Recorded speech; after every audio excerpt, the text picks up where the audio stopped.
America और Iran के बीच लड़ाई खत्म करवाने के लिए हुआ समझौता अब संकट में पड़ता हुआ नजर आ रहा है। 17 जून को साइन हुआ एमओयू सोमवार को खत्म होने वाला है, लेकिन इसे आगे बढ़ाने के संकेत नजर नहीं आ रहे हैं। दोनों देश पिछले कई हफ्तों से एक दूसरे पर समझौते के उल्लंघन का आरोप लगा रहे हैं। ईरान के विदेश मंत्री अब्बास अरागची ने शनिवार को यह कह दिया कि अमेरिका के साथ बातचीत दोबारा शुरू करने पर अभी कोई भी फैसला नहीं हुआ है। स्ट्रेट ऑफ हॉर्मुज पर भी पेंच फंसा हुआ है। कतर और पाकिस्तान के मध्यस्थ ईरान के साथ लगातार संदेशों का आदान प्रदान तो चल रहा है, लेकिन क्या वाकई में ही बातचीत के रास्ते यहां से खुले हुए नजर आ रहे हैं? ऐसे कोई संकेत मिलते हुए दोनों तरफ से नजर नहीं आ रहे हैं। अरागची ने बताया कि ईरान ओमान के साथ स्ट्रेट ऑफ हॉर्मुज में नए जहाज मार्गों को लेकर अलग समझौते पर काम कर रहा है। हालांकि उन्होंने साफ किया कि ये तभी संभव होगा जब कोई राजनीतिक समाधान निकले। उधर अमेरिकी राष्ट्रपति डोनाल्ड ट्रंप ने शुक्रवार को न्यूयॉर्क में समर्थकों से ये कह दिया कि अमेरिका जल्द ही इस बेहद महत्वपूर्ण जलमार्ग पर अपना दावा करेगा। ऐसे में स्ट्रेट ऑफ हॉर्मुज को लेकर दोनों देशों के बीच तनाव कम होने के बजाय और ज्यादा बढ़ता हुआ नजर आ रहा है। 17 जून की डील में क्या तय हुआ था? ट्रंप और ईरानी राष्ट्रपति मसूद पेजेश्कियान के बीच 17 जून को समझौता हुआ। तब 3 महीनों से ज्यादा समय से चल रही जो जंग है उसको रोकने पर दोनों के बीच बातचीत हुई और उसके बाद ये कहा गया कि दोनों तरफ से अब अटैक नहीं किया जाएगा। लेकिन बावजूद इसके हमने देखा कि हाल ही दिनों में दोनों तरफ से एक दूसरे पर प्रहार किया जा रहा है, यानी कि दोनों एक दूसरे पर आरोप लगा रहे हैं कि आपने उल्लंघन किया है। इसके तहत दोनों पक्षों ने सैन्य कार्रवाई को तत्काल और स्थायी रूप से खत्म करने पर समझौता किया था। समझौते में अधिकतम 60 दिनों के अंदर एक अंतिम समझौता करने की बात हुई थी, जिसे संयुक्त राष्ट्र सुरक्षा परिषद से समर्थन मिलना था। अमेरिका को 30 दिनों में हॉर्मुज में अपनी नौसैनिक का जो नाकेबंदी है उसे खत्म करना था और अंतिम समझौते के बाद ईरान के आसपास अपनी सेना को हटाना था। वॉशिंगटन को ईरान के पुनः निर्माण के लिए कम से कम $300 अरब के पैकेज पर भी काम करना था।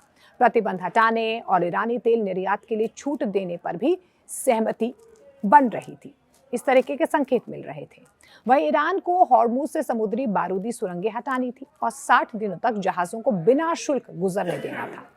ईरान ने परमाणु हथियार हासिल नहीं करने और परमाणु संवर्धन जैसे मुद्दों पर बातचीत करने की भी बात कही थी। ईरान के पूर्व राष्ट्रपति ने भी चेतावनी जारी की थी। इस बीच ईरान के पूर्व राष्ट्रपति मोहम्मद खतामी ने लंबे समय तक युद्ध चलने के खिलाफ चेतावनी दी थी। उन्होंने अमेरिका और इजरायल पर भरोसा नहीं होने की बात कही, लेकिन साथ ही तनाव से निपटने के लिए संतुलित कूटनीति की जरूरत भी बताई। खतामी ने कहा कि ईरान विदेशी दबाव और हमले के बावजूद कायम रहेगा, लेकिन देश को अपनी अंदरूनी समस्याओं पर भी ध्यान देना होगा। उन्होंने कहा कि आम लोग लगातार युद्ध के साथ नहीं जी सकते हैं और ऐसी स्थिति में रोजमर्रा की जिंदगी चलाना मुश्किल हो रहा है। अमेरिका, इजरायल और ईरान के बीच मौजूदा संघर्ष 28 फरवरी को शुरू हुआ था।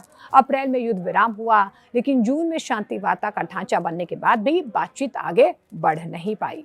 ईरान और अमेरिका के बीच जंग रोकने के लिए 17 जून को हुआ एमओयू सोमवार को खत्म होने वाला है। दोनों देशों के बीच इसे आगे बढ़ाने को लेकर सहमति नहीं बनी है। ईरानी विदेश मंत्री अब्बास अरागची ने कह दिया है कि अमेरिका से बातचीत दोबारा शुरू करने पर अभी तक कोई फैसला ही नहीं हुआ है। वहीं ट्रंप ने हॉर्मुज पर अमेरिकी दावे की बात जो है एक बार फिर से दोहराते हुए डोनाल्ड ट्रंप नजर आए हैं।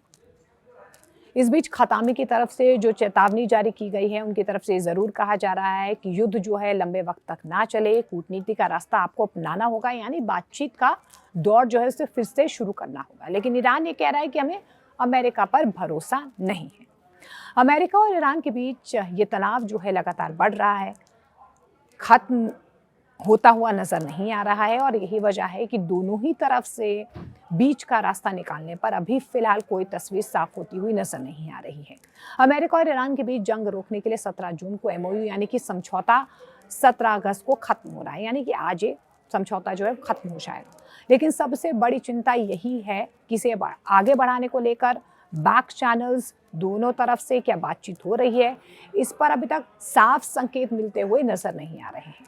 इस समझौते का मकसद सिर्फ और सिर्फ लड़ाई रोकना नहीं था। इसके तहत सीज फायर को आगे बढ़ाना, स्ट्रेट ऑफ हॉर्मुज को फिर से खोलना और आगे चलकर ईरान के परमाणु कार्यक्रम और अमेरिका के प्रतिबंधों जैसे मुद्दों पर बातचीत का रास्ता तैयार करना था। और ऐसी बातचीत हुई भी थी और यही वजह है कि 60 दिनों का युद्ध विराम लगाया गया था। लेकिन बीच में हमने देखा कि छुटपुट तरीके से दोनों तरफ से अटैक किए जा रहे थे।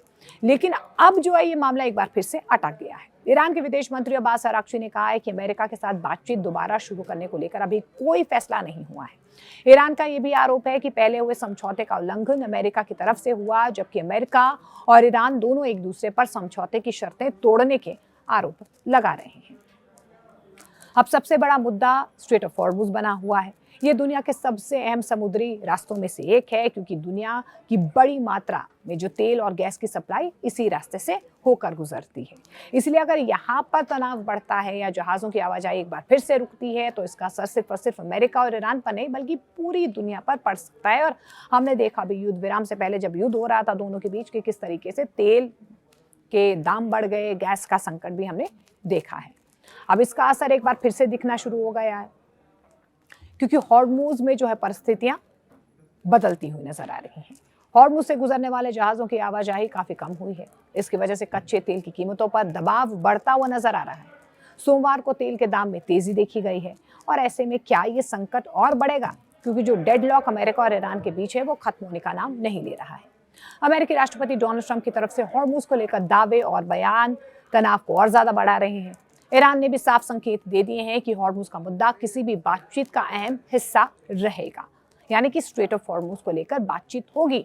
लेकिन अब बातचीत होगी या नहीं होगी, इस पर तस्वीर साफ नहीं हो पाई है। और इसी बीच ईरान के जो पूर्व राष्ट्रपति हैं मोहम्मद खतामी, उनकी तरफ से भी ये कहा जा रहा है कि कूटनीति का रास्ता तो अपनाना ही होगा। अब सबसे बड़ा सवाल यही है कि क्या अमेरिका और ईरान इस समझौते को आगे बढ़ाकर बातचीत का रास्ता चुनेंगे या फिर एमओयू खत्म होने के बाद दोनों देशों के बीच तनाव और ज्यादा यहाँ से बढ़ सकता है, क्योंकि इसका असर सिर्फ मिडल ईस्ट तक सीमित नहीं है। तेल की कीमत, महंगाई और दुनिया के बाजारों पर भी इसका सीधा असर पड़ता हुआ नजर आ सकता है। और देश दुनिया की हर बड़ी खबर से अपडेट रहने के लिए न्यूज़ 18 ऐप डाउनलोड कीजिए और हर पल सबसे आगे रहिए।